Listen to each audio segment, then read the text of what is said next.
যে আপনি একটা ফ্যামিলিতে ফ্যামিলি কার্ড দেওয়ার চাইতে ওই ফ্যামিলির কারো যদি আপনি কর্মসংস্থান দিতে পারেন ওটা বেশি ম্যাটার করবে। কেমন যে আসলেই এমন কিছু ভুল করেছেন তার অ্যাকশন এটা আসলে ছাত্ররা খুব বেশি পছন্দ করেনি।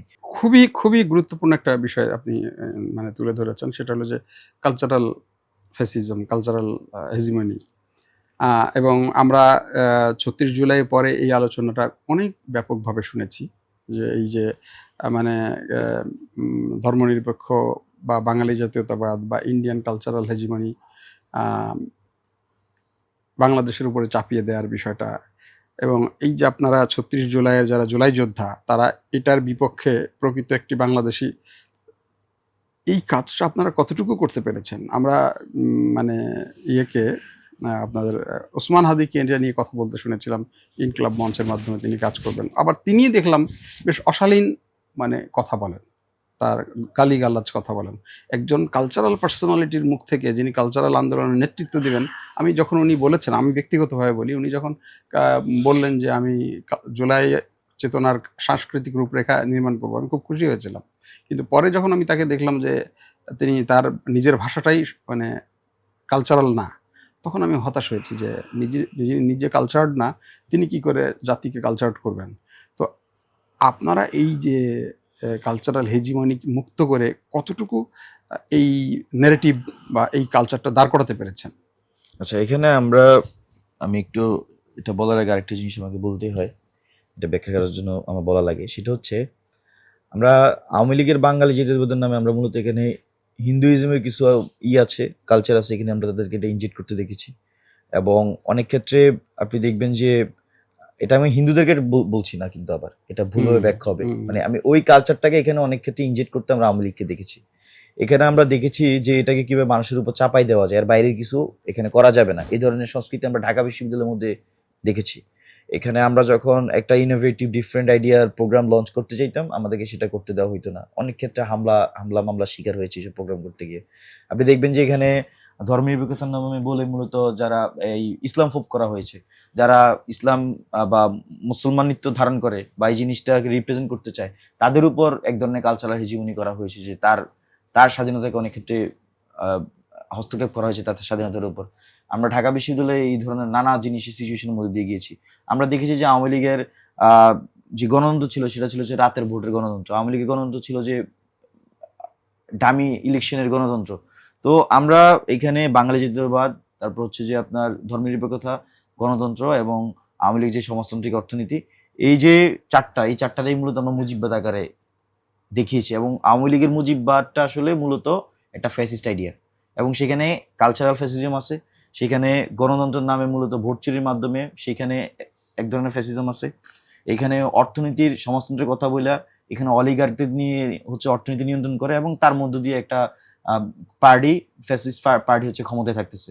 তো এটার আমরা দৃশ্য দেখেছি। আমরা দেখেছি যে কিভাবে ধর্মনিরপেক্ষতার কথা বলে যারা মুসলমানিত্ব ধারণ করে তাদের উপর আক্রমণ, হামলা মামলা চালিয়ে তাদেরকে দমায় রাখে, মানে যারা বড় জনগোষ্ঠী তাদেরকে দমায় রেখা এখানে ধর্মীয়ভাবেও তারা এক ধরনের ফ্যাসিজম এখানে নিয়ন্ত্রণ করছে নিজের মতো করে, এবং আরেকজনের ধর্মটা, মত প্রকাশের স্বাধীনতা, সেগুলো তারা কিন্তু রাখে নাই।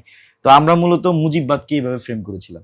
এবং এইখানে আপনি যেটা বললেন যে কোশ্চেনটা ছিল আমরা তার বিপরীতে কি কালচার করতে পেরেছি, বা যারা কালচার করার কথা বলছে তারা নিজেরা কালচার্ড কিনা, এই কোশ্চেনটা কারণ কালচার তো একটা অপসংস্কৃতিকে তো সুস্থ সংস্কৃতি দিয়েই বিদায় করতে হয়, বা সঠিক সংস্কৃতি দিয়ে বিদায় করতে হয়। রাজনৈতিক স্লোগান দিয়ে তো কালচার বিদায় করা যায় না, হ্যাঁ। অপসংস্কৃতি বিদায় হয় না। এখন এইখানে ধরেন যে মানে কালচারালি আমাদের এখানে আমরা সমৃদ্ধ ছিলাম।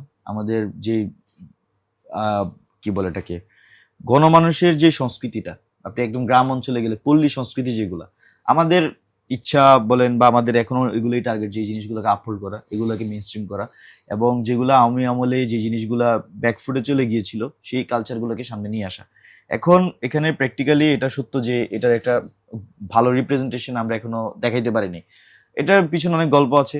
অনেক ক্ষেত্রে এই কালচারাল প্রোগ্রাম বা কালচারাল প্র্যাকটিস করার জন্য যে ধরনের লজিস্টিক প্রয়োজন হয় সেটাই কমিউনিটির এখনো আমি মনে করি যে তৈরি হয়নি।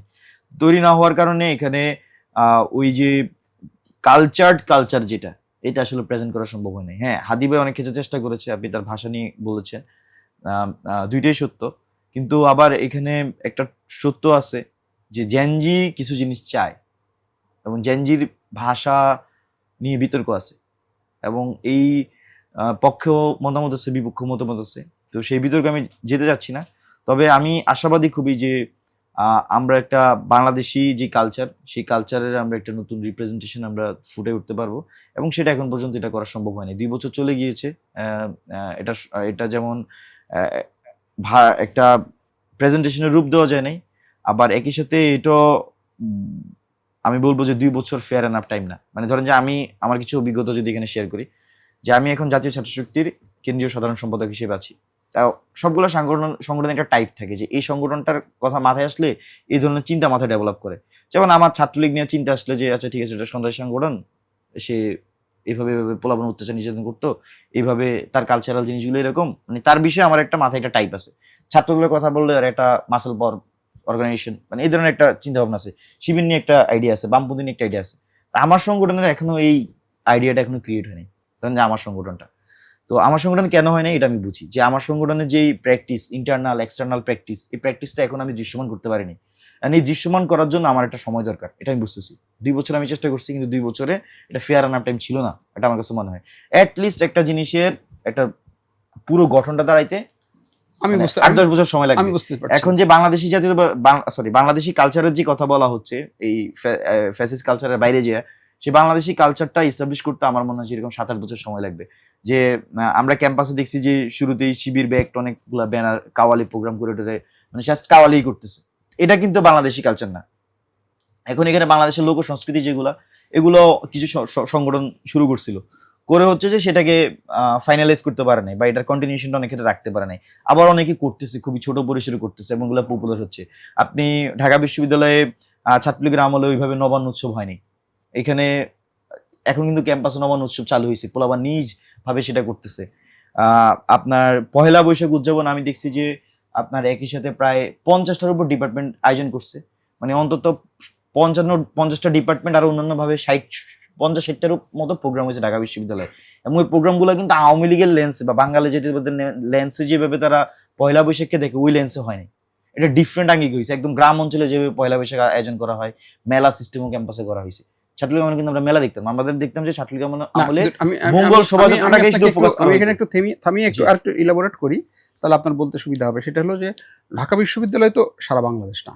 না, জুলাই যে আন্দোলন, একটা আন্দোলনটা টিকে থাকে, দীর্ঘস্থায়ী হয় তার কালচারাল ন্যারেটিভের উপরে, কালচারাল রূপরেখার উপরে। একটা রাজনৈতিকভাবে একটা আন্দোলন সফল হয়, কিন্তু টিকে থাকে। আপনি বললেন 7-8 বছর লাগবে। আমরা মুক্তিযুদ্ধের 2-3 বছরের মধ্যেই কিন্তু আমরা মুক্তিযুদ্ধের সময় আমরা অনেক সাহিত্য হতে দেখেছি, অনেক সঙ্গীত হতে দেখেছি মুক্তিযুদ্ধ নিয়ে। মুক্তিযুদ্ধের পরবর্তীকালেই আমরা অনেক সিনেমা নাটক আমরা দেখেছি, অনেক ভালো উপন্যাস, মুক্তিযুদ্ধ ভিত্তিক অনেক ভালো উপন্যাস কবিতা হতে দেখেছি আমরা। এই জুলাই নিয়ে আজ 2 বছর হয়ে গেল, আমরা কি খুব ভালো কোনো গল্প, ভালো কোনো সাহিত্য, ভালো কোনো উপন্যাস, ভালো কোনো সিনেমা, ভালো কোনো নাটক, ভালো কোনো গান আমরা কটা মানে উৎপাদন করতে পেরেছি?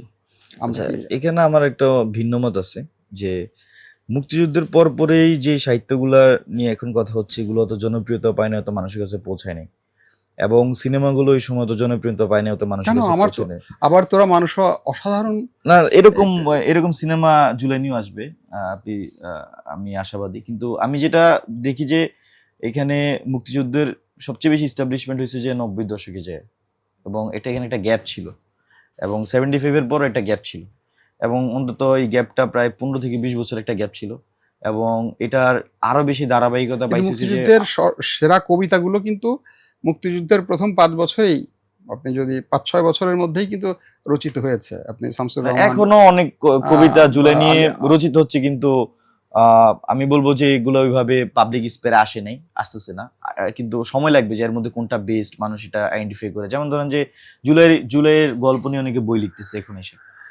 আমি আমার বইটা লিখতেছি, বা আরো 10 জন আমার মতো লিখতেছে, হ্যাঁ, এবং এই লেখাটা তো পাবলিশড হইতে হয়তো আর 1 বছর লাগবে, বা 6 মাস লাগবে, বা আরো সময় লাগতে পারে। তো তখন মানুষ জুলাইয়ের কিছু স্টোরি আছে যেটা হয়তো সে তার মতো করে জানে, সে আরেকভাবে জানবে। তো এরকম ভাবে অনেকেই লিখছে আমি যতদূর জানি, এবং এটা সেরা কি সেরা, ভালো কি ভালো নয়, আমার মনে হয় যে এখনই এটা জাজ করার সময় হয় না, এটার জন্য সময় প্রয়োজন। কারণ সময় বলে দিবে যে আসলে কোনটা ভালো হয়েছে বা কোনটা। কিন্তু আমি 71-এর সাথে জুলাইকে সামনাসামনি দাঁড় করানো কোনোভাবেই পক্ষপাতী না। তবে জুলাইয়ের যে কালচার, জুলাইয়ের যে সাহিত্য, ভাষা আপনি যেটা বললেন, যে জিনিসগুলো এটা পরিণতির দিকে যাবে, আমার মনে হয় যে আর কিছু সময় আচ্ছা, লাগবে। আরেকটা প্রশ্ন হলো যে এই যে যারা জুলাই আন্দোলন করলো, আপনারা যারা করলেন, আপনারা মানে 1 বছর এক থাকতে পারলেন না, তারপরে ভেঙে ভেঙে ভেঙে ভেঙে টুকরো হতে থাকলেন, টুকরো হতে থাকলেন, টুকরো, প্রথমে বৈষম্য, তারপর ছাত্র এনসিপি, এনসিপি আবার এই যে এর ছাত্র সংগঠন, আপনারা নিজেরাও অনেকবার ভেঙে ভেঙে অনেক টুকরো হয়ে গেলেন।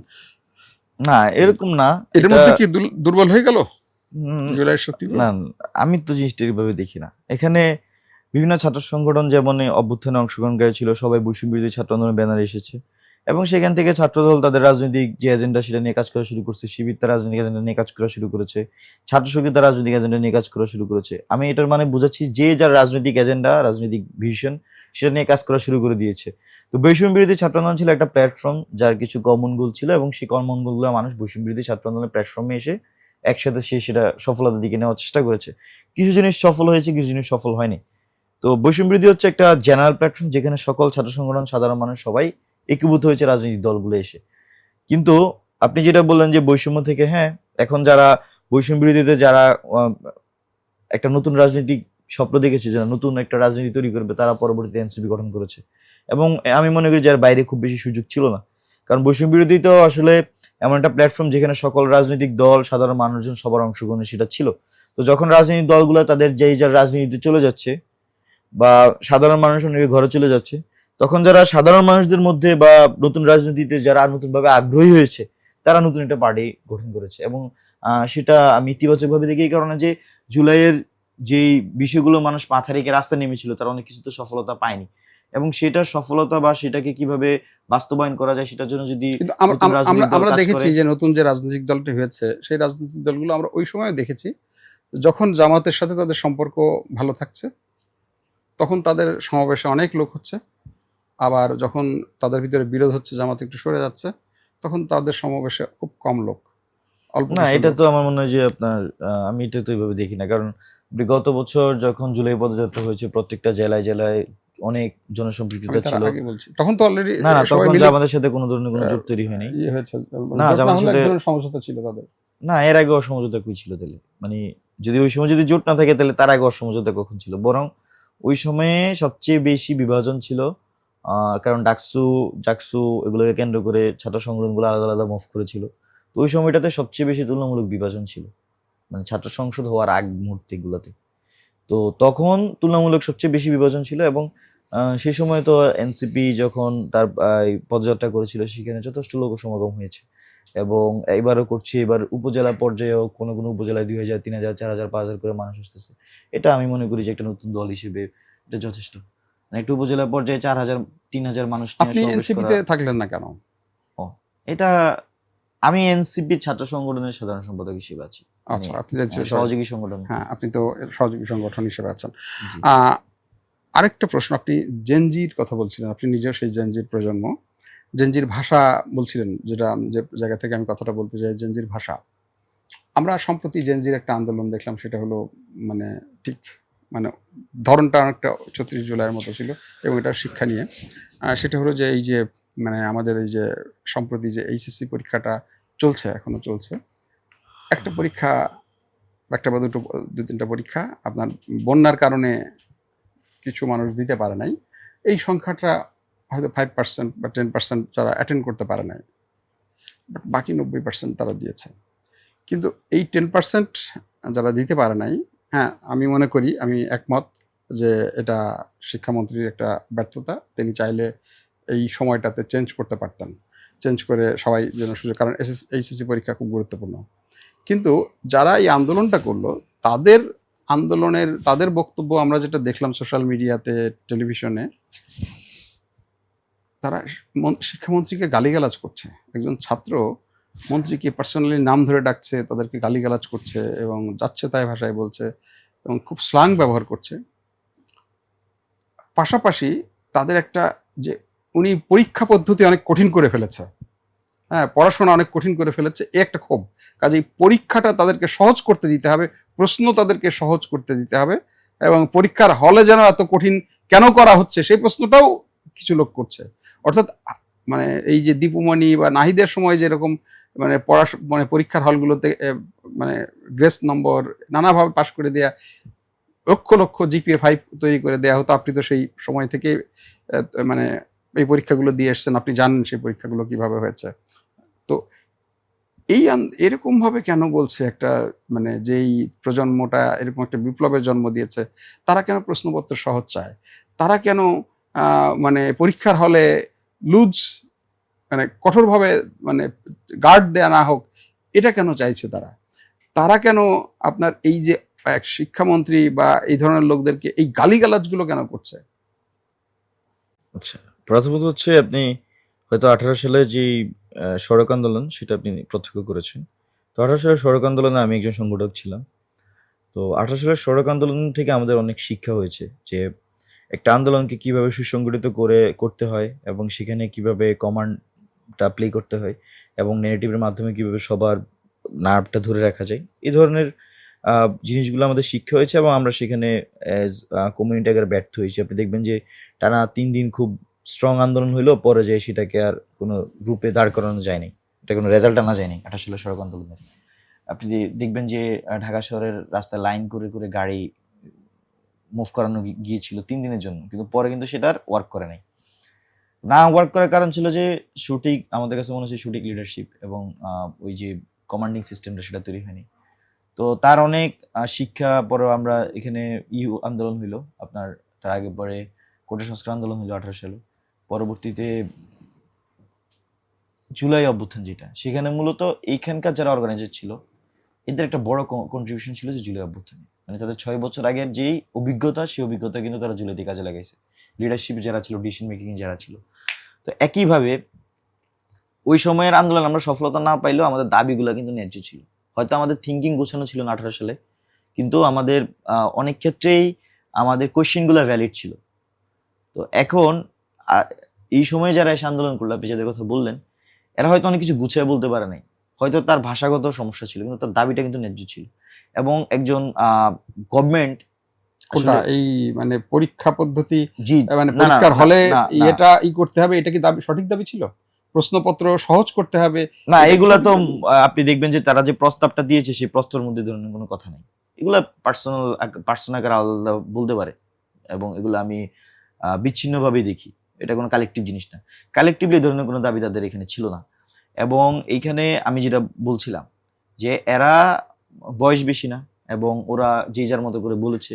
কিন্তু এটাকে যদি ওনারা একটা কালেকটিভ রূপ দিতে পারতো, একটা কালেকটিভ ন্যারেটিভ নিয়ে আসতে পারতো এবং ৩টা ৪টা দাবি যেটা ট্রুলি এটা হচ্ছে হওয়া দরকার ছিল, সেই ধরনের দাবি সামনে নিয়ে আসতে পারতো, তাহলে কিন্তু শিক্ষামন্ত্রী আরো অনেক বেশি তাকে প্রবলেম ফেস করতে হতো। কারণ শিক্ষামন্ত্রী আসলেই এমন কিছু ভুল করেছেন এবং তিনি মন্ত্রিত্ব পাওয়ার পর থেকে তিনি এমনভাবে তার বডি ল্যাঙ্গুয়েজ, তার কথাবার্তা, তার অ্যাকশন, এটা আসলে ছাত্ররা খুব বেশি পছন্দ করেনি। জীবন অবাক না করলে কে করবে? 28% মিল্ক ফ্যাটের অবাক করার সাথে ফ্রেশ মিল্ক পাউডার। জীবন অবাক করুক প্রতিদিন। এবং তার কিন্তু একটা প্রতিক্রিয়া আমরা দেখেছি যে এই আন্দোলনের মধ্যে দিয়ে ঘটেছে। তো এই যে জেনারেশন আরেকটু ম্যাচিউর হলে তারা আসলে এইসব মানুষদের বিরুদ্ধে সঠিক জবাব দিবে। এবং এইখানে একটা জিনিস আমরা এইভাবে দেখি যে এখানে যারা ধরেন যে আমি শিক্ষামন্ত্রীকে আবার ওনাকে আমি সামনে আনতেছি, উনি যেভাবে শিক্ষার্থীদেরকে দেখে বা ফার্মে মুরগি যে উনি যে মন্তব্যটা করেছে, ঠিক কাইন্ড অফ কাছাকাছি একটা মন্তব্য কিন্তু শেখ হাসিনা করেছিল রাজাকার নিয়ে। এবং সেখানে কিন্তু প্রতিক্রিয়াটা হয়েছে বিশ্ববিদ্যালয় লেভেল থেকে। এবং বিশ্ববিদ্যালয় লেভেল থেকে হওয়ার কারণে তাদের কথাগুলো গুছানো ছিল, নেগেটিভটা গুছানো ছিল এবং জিনিসটা কিন্তু ভালোভাবে ডিল করা গেছে। তো এখানে জাস্ট তারা ইন্টারমিডিয়েট পড়ুয়া এবং তাদের ওই বোঝাপড়াটা তুলনামূলকভাবে একটু পিছানো বা একটু তারা গুছিয়ে আনতে সমস্যা হয়েছে বা তাদের কালেকটিভ নেটওয়ার্কিংটা না থাকার কারণে তারা এখানে কোশ্চেনটা ঠিকভাবে ডিল করতে পারে নাই। কিন্তু এই ধরনের মন্তব্য করার পরে বা যিনি এরকম একটা প্রাকৃতিক দুর্যোগের পরে যে বলে যে আমি সকালবেলা ঘুম থেকে ওঠার পরে আমি দেখছি যে পানি উঠে গেছে, এটা তো হইতে পারে না। এখানে প্রযুক্তি আছে, পৃথিবী অনেক আগায় গেছে, পৃথিবীতে ওনাদের 90 দশকের স্বৈরাচার বিরুদ্ধে আন্দোলন রয়ে যায়নি, 26 সাল চলে।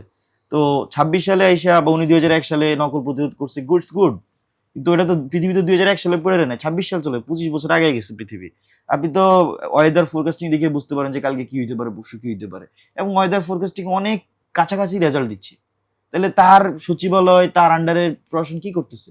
আমরা তো শুনি যে সেখানের মধ্যে হচ্ছে আপনার যে নিয়োগগুলা পাচ্ছে বিভিন্ন প্রতিষ্ঠানের বা আপনার এই যে এই ইয়েগুলা শিক্ষা বোর্ডগুলোতে সব পলিটিক্যাল নিয়োগ, সব সাবেক ছাত্রদল নেতাদেরকে নিয়ে ঢুকে দিছে, এবং বেশিরভাগই হচ্ছে যে অযোগ্য এবং ট্রুলি অযোগ্য, যে এরা নিজেরাই তো একটা জিনিস একটা প্রতিষ্ঠান চালানোর মধ্যে ক্যাপাসিটি রাখে না, সে কিভাবে এই ধরনের ডিসিশনগুলো মেক করবে। মূল প্রবলেম হচ্ছে ওই গোড়াতে, এবং এটার কারণে আমি মনে করি যে উনি ওনার ব্যর্থতার পরিচয় দিয়েছে, এবং শিক্ষার্থীরা বরং এই জায়গায় ব্যর্থ হয়েছে যে ওনাকে ঠিকভাবে কোশ্চেনটা করতে পারে নাই, ওনাকে ঠিকভাবে ওনাকে এটাকে আমি বলবো যে অ্যাকাউন্টেবিলিটির মধ্যে আনতে পারে নাই। তাদের কিছু ক্রাইসিস ছিল, তাদের কালেক্টিভিটির অভাব ছিল, এবং অনেক ক্ষেত্রে তাদের ভাষাগত আমি মনে করি যে কিছু বিতর্ক ছিল, কিন্তু ওভারঅল মূলত এখানে শিক্ষামন্ত্রী যে ভুলটা করেছে এটাকে আরো অনেক ভালোভাবে কোশ্চেনেবল করা যায়। বাকের এই গল্প আসলে আরো অনেক মানে চালাতে পারলে ভালো হতো, বিশেষ করে জুলাই একটা অনেক বড় বিপ্লব। আমরা আমাদের মানে আলোচনা আমরা শেষ করব।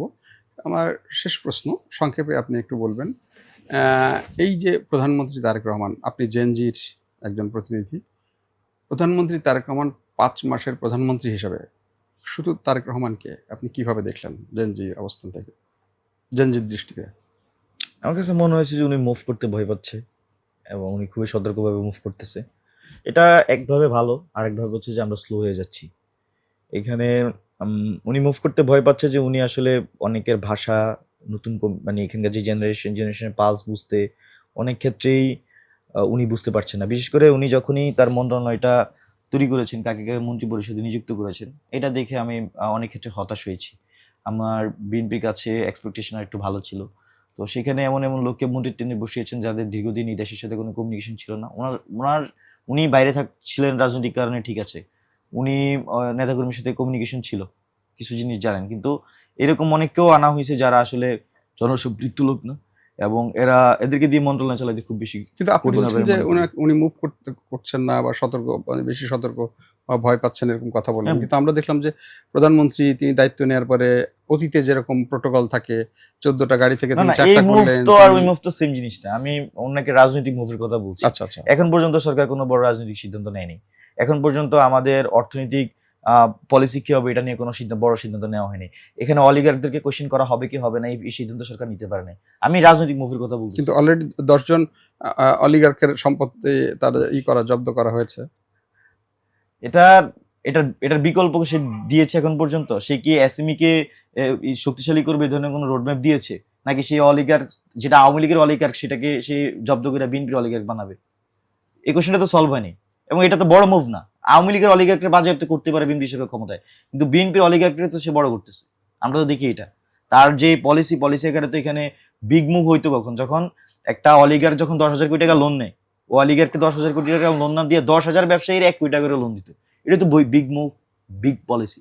গভর্নমেন্ট কিন্তু এই ধরনের মুভ নিতে পারে নাই। গভর্নমেন্ট এখন পর্যন্ত আন্তর্জাতিক পলিসি আমি মনে করছি ঠিক করতে পারে নাই। আমাদের দেশের এখন আন্তর্জাতিক পলিসিটা কি হবে, অন্যান্য দেশের সাথে রিলেশনশিপটা কি হবে, এই ধরনের সিচুয়েশনগুলো গভর্নমেন্ট এখনো ডিল করতে পারে না। এই কোশ্চেনগুলোর ক্লিয়ার অ্যান্সারে এখনো অ্যান্সারিং সে যাইতে পারে নাই। আপনি দেখবেন যে গভর্নমেন্ট শিক্ষা ব্যবস্থা নিয়ে কোনো বোল্ড মুভ নিতে পারেনি। তারা এসে যেটা করছে যে আওয়ামী লীগ মাঝখানে যে চেঞ্জটা আনছিল ওইটা বাদ দিয়ে আগের প্যাটার্নে চলে গেছে। আর আমি তো দুইটার একটা তো খুশি না। আমি তো এমন একটা শিক্ষা ব্যবস্থা চাই যেটা হচ্ছে যে এখানকার মানুষের মানসিকতার রূপান্তর আনবে, কালচার, এখানকার আমরা যেই সমাজ ব্যবস্থা চাই সেই সমাজ ব্যবস্থাটা তৈরি হবে এখানের মধ্যে। এখানে একটা শিক্ষিত সমাজ তৈরি হবে যারা দেশের জন্য কাজ করবে। এখানকার যারা এমনভাবে কর্মসংস্থান ঢেলে সাজানো হবে, যারা এখানকার বিশ্ববিদ্যালয়ে পড়া ছাত্রছাত্রী বিদেশে না যায়, ব্রেন ড্রেনটা না হয়, আমার দেশে যাতে সেই কর্মসংস্থান পায়, তো ওই শিক্ষা ব্যবস্থা চাই আমরা। তো সেই জিনিসগুলো তো গভর্নমেন্টের এন্ড থেকে এই ধরনের কোনো বিষয়ে নট এ সিঙ্গেল ইস্যুতে তারা এখন আমার মনে হয় আপনি তারা জাস্ট ওল্ড এস্টাবলিশমেন্টকে ধরে বসে এবং মানে দর্শকরাও বুঝতে পেরেছে আপনার মন্তব্য বা আপনার অবস্থানটা বুঝতে পেরেছে। তো বাকের মজুমদার ইনক্লাবে ডিজিটালকে সময় দেওয়ার জন্য আপনাকে আমি আরেকটা জিনিস একটু সংযুক্ত করবো। ধরুন যে আপনি আওয়ামী লীগের কিছু বোল্ড মুভ ছিল, যে সে একটা জায়গায় ক্লিয়ার ছিল যে সে এটা কি বলে স্ট্রাকচারাল চেঞ্জ আনবে রাষ্ট্রীয়ভাবে। সে ডিজিটাল বাংলাদেশ আইডিয়ার কথা বলছে, সে যাই হোক পদ্মা সেতু করছে, সে মেট্রো রেল করছে, এখানে সে কিছু জায়গায় ক্লিয়ার ছিল। সে দীর্ঘদিন ফ্যাসিজম কায়েম করলো, সে কিছু কিছু জায়গায় ক্লিয়ার ছিল। কিন্তু আপনি বিএনপি 6 মাস চলে গেছে, এখন পর্যন্ত কোনো আইডিয়াই পুশ করতে পারে না সে আসলে কেমন বাংলাদেশ চায়। সে এখন পর্যন্ত কার্ডে পড়ে আছে। আরে ভাই, কার্ড দিয়ে এখানে কি হবে?